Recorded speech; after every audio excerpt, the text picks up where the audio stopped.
Assalamualaikum warahmatullahi wabarakatuh. Mohon izin, saya Dino Arik, mahasiswa semester 3 Program Studi Teknologi Pendidikan Universitas Terbuka UPBJJ Malang. Hari ini saya akan mempresentasikan kesimpulan materi pembelajaran dari pertemuan 1 hingga 7 mata kuliah Teknologi Pendidikan dalam pendidikan jarak jauh. Presentasi ini saya rangkum dalam bentuk slide PPT. Oke, langsung saja kita mulai. Ini adalah kesimpulan materi yang membahas evolusi teknologi pendidikan dalam pendidikan jarak jauh.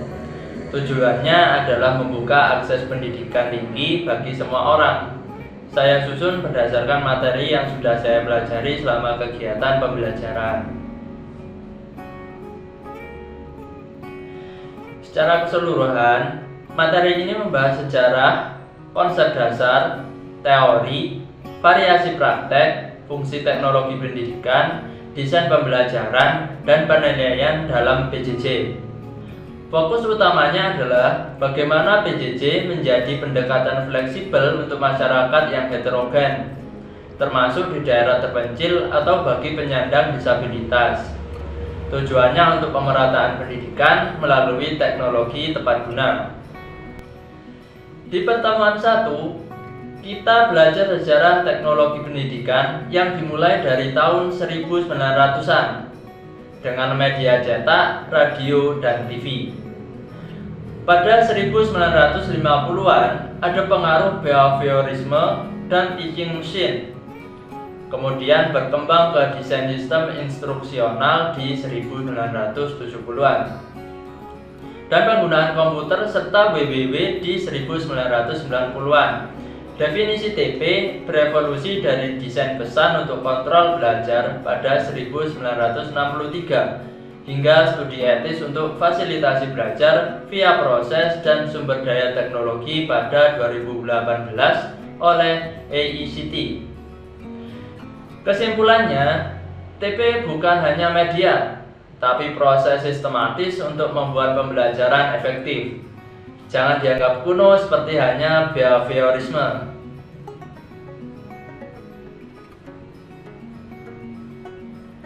Pertemuan 2 membahas sejarah PJJ yang dimulai tahun 1833 di Swedia dengan pendidikan korespondensi via pos, lalu berkembang jadi e-learning dan blended learning.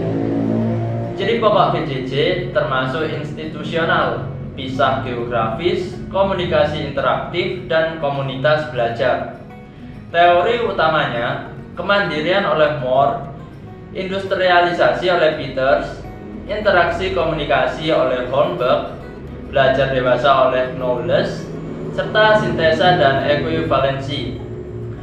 Alasan PJJ penting adalah pemerataan akses, kualitas guru terbatas, fleksibilitas waktu dan ruang, biaya efisien, serta adaptasi teknologi komunikasi.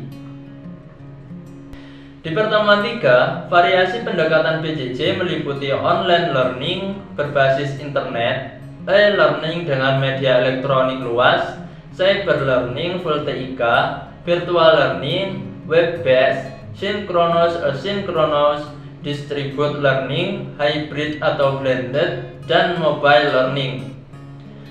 Terminologi seperti pendidikan terbuka berarti tanpa batas usia atau pekerjaan, fleksibel registrasi, modus tunggal khusus PJJ versus lengkap campur tatap muka dengan proporsi belajar mandiri tinggi. Kesimpulannya, PJJ modern berbasis TIK untuk interaksi cepat, tapi tetap adaptif dengan konteks termasuk tatap muka opsional.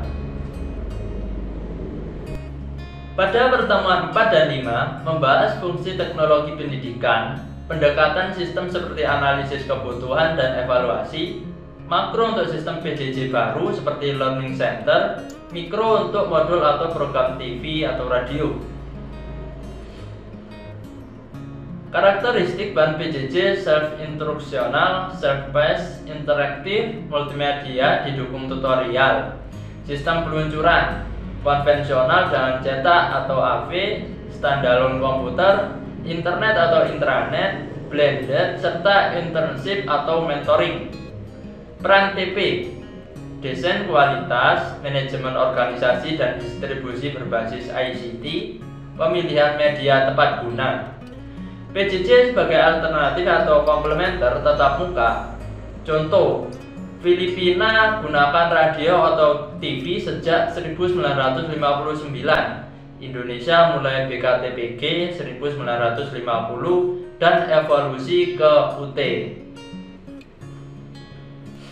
Pertemuan 6 dan 7 fokus desain PJJ yang sistemik seperti EDI atau MPI, menghasilkan bahan pembelajaran, panduan siswa dan guru.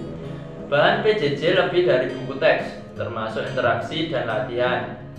Di UT, evolusi ke BP Geru sejak 2016 via R&D, penilaian, tes acuan patokan untuk penguasaan tujuan versus norma untuk ranking.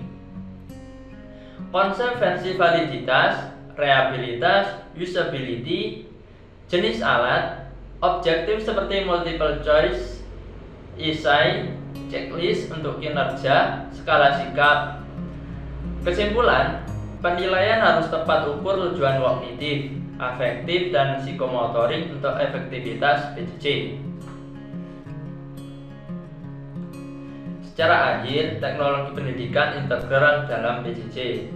Dari media sederhana ke TIK canggih untuk akses universal dan pembelajaran efektif. Kunci sukses, sistematis etis, adaptif dengan revolusi 4.0. Fokus peserta didik mandiri, implikasi, PJJ pemerataan pendidikan, kurangi dropout via blended, tingkatkan kualitas via desain dan evaluasi. Itulah sekilas tentang kesimpulan materi pembelajaran dari pertemuan 1 hingga 7. Saya berharap presentasi ini memberikan wawasan baru dan inspirasi untuk diterapkan di kelas. Terima kasih atas perhatiannya. Semoga bermanfaat.